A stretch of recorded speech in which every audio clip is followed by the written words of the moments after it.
दोस्तों, बकरे को खस्सी करने का सही उम्र, ये बहुत से लोग कंफ्यूज हो जाते हैं कि बकरे को खस्सी कब करना चाहिए जिससे उनका अच्छा ग्रोथ हो।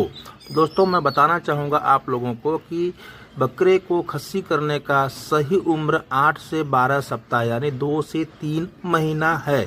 और उसके क्या क्या फ़ायदे हैं, क्या बेनिफिट है, हमारे चैनल पर वीडियो है। आप लॉन्ग वीडियो के सेक्शन में जा करके आप उसका पूरा डिटेल देख सकते हैं।